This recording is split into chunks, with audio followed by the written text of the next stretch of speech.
കർത്താവിന്റെ നാമം വാഴ്ത്തപ്പെടുമാറാകട്ടെ. ഏവർക്കും പ്രഭാത വന്ദനങ്ങൾ. യോഹന്നാന്റെ സുവിശേഷം 21 അധ്യായം 3 വാക്യം ഇന്നത്തെ നമ്മുടെ ചിന്തയ്ക്കായി നാം പഠിക്കുമ്പോൾ അതിൽ ഒരു ഭാഗം മാത്രം വായിക്കുന്നു. ആ രാത്രിയിൽ ഒന്നും പിടിച്ചില്ല. ഏത് രാത്രിയിൽ? കർത്താവിനെ വിട്ട് ശിഷ്യന്മാർ എല്ലാവരും ഓടി ഒളിച്ചു എന്ന് നമുക്ക് കാണാൻ കഴിയും. എപ്പോൾ?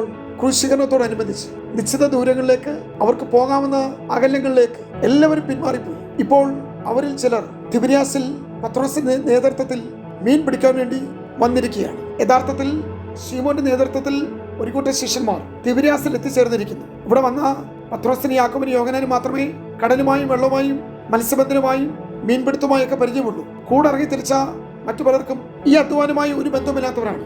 ഈ ശിഷ്യന്മാരെല്ലാവരും ക്രൂശീകരണത്തിന് ശേഷം അവർക്ക് ഓടി ഒളിക്കാവുന്ന, മാറിപ്പോകാവുന്ന, പിന്മാറി വിട്ടുപോകാവുന്ന അകലങ്ങളിലേക്ക്, ദൂരങ്ങളിലേക്ക് എല്ലാവരും ഓടിക്കഴിഞ്ഞു. ശീമോനും കൂട്ടാളികൾക്ക് പോകാൻ കഴിയുന്ന പരമാവധി ദൂരം എന്ന് പറയുന്നത് തിബിരിയാസിന്റെ തീരം വരെ ഉള്ളൂ. കാരണം ശിമോനെ കർത്താവ് ആദ്യമായി കാണുന്നതും മറ്റൊരു സന്ദർഭത്തിൽ ഒരു മിറക്കലസ് ഫിഷിംഗ്, അത്ഭുതമായ മീൻപിടുത്തം ഉണ്ടായ ഒരു ജീവിതത്തിന്റെ കൂടിച്ചേരലുകൾ മറ്റൊരു തീരത്ത് സംഭവിച്ചതാണ്. യേശുവിന്റെ സാന്നിധ്യം വിട്ട്, അല്ലെങ്കിൽ തന്റെ സ്പിരിച്വൽ പൊസിഷൻ വിട്ട്, ഒരു ഐഡന്റിറ്റി വിട്ട് തീരം വരെ പോകാൻ കഴിയുന്നുള്ളൂ. പക്ഷെ ആ രാത്രി ഒന്നും പിടിച്ചില്ല, ഒന്നും സംഭവിക്കുന്നില്ല. പത്രോസിന്റെയും കൂട്ടാളികളുടെയും സാന്നിധ്യമായിരിക്കാം ചിലപ്പോൾ ആ തീരത്തെ സകല മീനുകളും പിൻവാങ്ങിയിരിക്കുകയാണ്. അവർ വലയിലോ പടകിലോ ഇപ്പോൾ ഒന്നുമില്ല. കുഴിഞ്ഞ കണ്ണും ഒട്ടിയ വയറും ഒഴിഞ്ഞ പടകും ശൂന്യമായ വലയും. എന്താണ് പ്രിയമുള്ളവർ ഇത് കാണിക്കുന്നത്?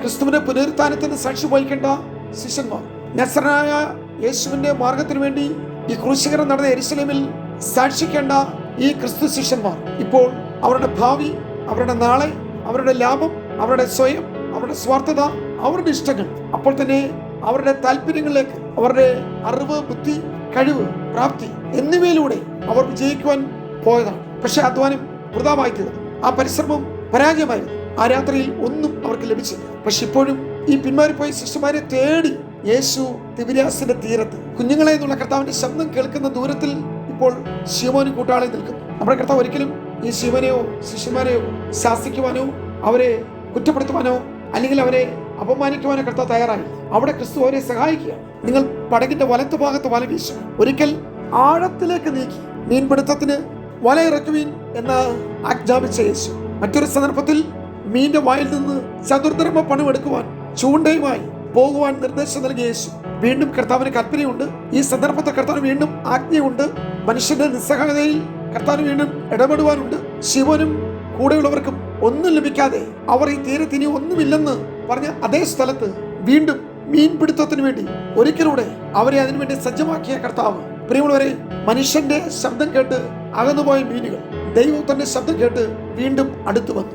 സൃഷ്ടിതാവിന്റെ വാക്ക്, സൃഷ്ടി അനുസരിച്ച് പത്രോസിന്റെ പടകിലേക്ക് ഈ വലിയ മീൻകൂട്ടം പ്രവേശിച്ചു. അവിടെ എണ്ണം എഴുതിയിട്ടുണ്ട് 153 വലിയ മീനുകൾ. എന്താണ് പ്രിയമുള്ളവരെ ഇത് കാണിക്കുന്നത്? ചിലപ്പോൾ നമ്മുടെ അധ്വാനങ്ങൾ പരാജയപ്പെടാം. ഈ തീരവുമായും മത്സ്യബന്ധനമായും ഈ തൊഴിലുമായി വലിയ പ്രാവീണ്യമുള്ള ശിഷ്യന്മാർ പരാജയപ്പെട്ട രാത്രിയിൽ ദൈവം അവർക്ക് വേണ്ടി ഏറ്റവും ശ്രേഷ്ഠമായത് കരുതി. എന്താണ് ദൈവത്തിന്റെ കരുതലുകൾ? ഇത് മാത്രമാണ്. കടലിൽ നിന്ന് രാത്രി മുഴുവൻ അധ്വാനം കഴിഞ്ഞിട്ട് കയറി വരുന്ന ശിഷ്യന്മാർക്ക് വേണ്ടി തീക്കനൽ കാണിക്കുന്നത് ശരീരരക്ഷ അല്ലെങ്കിൽ ദേഹരക്ഷ. ആ രാത്രി വെള്ളത്തിൽ കിടന്ന് കടലിൽ നീന്തി കരയ്ക്ക് കയറിയ ഈ ശീമോന് ഇപ്പോൾ ആവശ്യമായിരിക്കുന്നത് നല്ല ചൂട് കനലാണ്. തണുത്തു മരവിച്ച ഏകദേശം നിർജീവമായ ഒരു ശരീരം പോലെ അവിടെ ശരീരത്തിന് ചൂട് പിടിപ്പിക്കുവാൻ, തണുപ്പ് മാറ്റുവാൻ തീക്കനൽ കർത്താവ് ശേഖരിച്ചു വെച്ചിരിക്കുന്നു. അപ്പോൾ തന്നെ ജീവരക്ഷയ്ക്ക് കനലിന്മേൽ ചുട്ട അടയും വറുത്ത മീനും. ഈ അപ്പവും മീനും എവിടുന്ന് കിട്ടി? ഇതാണ് അരുമനാഥന്റെ കരുതലുകൾ, ക്രിസ്തുവിന്റെ സ്നേഹ കൂട്ടായ്മകൾ, ദൈവത്തിന്റെ മനുഷ്യരോടുള്ള പ്രൊവിഷൻസ്. ശിമോന് വേണ്ടി അവൻ ആവശ്യമുള്ളതെല്ലാം ദൈവം ഒരുക്കി കാത്തിരിക്കുകയാണ്. ഇതുകൊണ്ടായിരിക്കാം പത്രോസ് ലേഖനത്തിൽ എഴുതിയത്, അവൻ നിങ്ങൾക്കായി കരുതുന്നതാകിയ സകല ചിന്താകുലവും അവന്റെ മേൽ ഇട്ടുകൊള്ളു. ഒരുപക്ഷെ ഇതേ കാരണം കൊണ്ടായിരിക്കാം പത്രോസ് വീണ്ടും എഴുതുന്നത്, ജീവനും ഭക്തിക്കും ആവശ്യമുള്ളതൊക്കെയും ദൈവം നൽകുന്നു. അതേ പ്രിയമുള്ളവരെ, പത്രോസ് പിടിച്ച 153 വലിയ മീനുകളിൽ നിന്ന് ഒന്നുപോലും എടുക്കുവാൻ ദൈവം ആഗ്രഹിച്ചില്ല. അതിനു മുമ്പേ സൃഷ്ടിതാവ് സൃഷ്ടിക്ക് വേണ്ടി ജീവൻ നിലനിർത്തുവാൻ, ജീവരക്ഷയ്ക്ക്, ദേഹരക്ഷയ്ക്ക്, ശരീരത്തിന് ആവശ്യമുള്ളത് എല്ലാ പ്രൊവിഷനും എല്ലാം ആവശ്യമുള്ളത് ഒരുക്കി കൊടുക്കുവാൻ വിശ്വസ്തനായ ഒരു ദൈവം. ഇത് കർത്താവിന്റെ സ്നേഹത്തെയാണ് കാണിക്കുന്നത്. പത്രോസ് അകന്നുപോയെങ്കിലും കർത്താവ് പോയി അകലം കുറച്ചു. അല്ലെ, അവൻ മടങ്ങി വരട്ടെ, അവൻ വന്ന് ഏറ്റു പറയട്ടെ, അവൻ തെറ്റിദ്ധരുത്തട്ടെ, അവൻ വന്ന് എന്നോട് ക്ഷമ ചോദിക്കട്ടെ. ശിമോൻ പത്രോസ് വന്ന് എനിക്ക് പരാജയങ്ങൾ സംഭവിച്ചു എന്ന് ഏറ്റു പറയട്ടെ എന്ന് കർത്താവ് കാത്തിരുന്നില്ല. അപ്പോഴും കർത്താവ് വിളിക്കുന്നത്, കുഞ്ഞുങ്ങളെ, ശിമോനെ.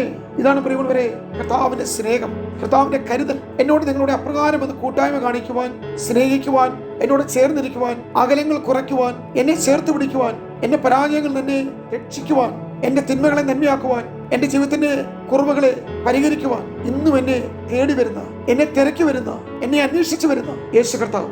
ഞാൻ ദൂത് പറയട്ടെ, ശീമോൻ പത്രോസിന്റെ വാക്ക് കേട്ട് മറ്റു ശിഷ്യന്മാരും പോയി. അവർക്കൊന്ന് പരാജയമായിരുന്നു. അവർക്ക് വെള്ളത്തിൽ, കടലിൽ പരിചയമില്ലാത്തവരെ ഒരു പിന്മാറ്റക്കാരൻ ബാക്കിയുള്ളവരെ കൂടെ പിന്മാറ്റത്തിലേക്ക് കൊണ്ടുപോയി. ഒരിക്കലും വിശ്വാസ ജീവിതത്തിൽ നിങ്ങൾ കർത്താവിനെ വിട്ട് മറ്റുള്ളവരുടെ പ്രേരണ, താല്പര്യം, ഇഷ്ടങ്ങൾ അനുസരിച്ച് നിങ്ങൾ സ്റ്റെപ്പ് വെക്കരുത്. അത് നിങ്ങൾക്ക് പരാജയമായിരിക്കും. യഥാർത്ഥത്തിൽ കർത്താവ് പത്രോസിന്റെ കൂടെ പോയി എല്ലാവരും റെസ്റ്റോർ ചെയ്തു, യഥാസ്ഥാപനത്തിലേക്ക് മടക്കി വരുത്തി. അതെ, ഇപ്രകാരം നമ്മുടെ ലൈഫിൽ നമ്മെ സ്നേഹിക്കുന്ന ഒരു കർത്താവ് നമുക്ക് വേണ്ടിയുണ്ട്. ആ കർത്താവിന്റെ കരങ്ങളിൽ നമ്മെ സമർപ്പിക്കാം.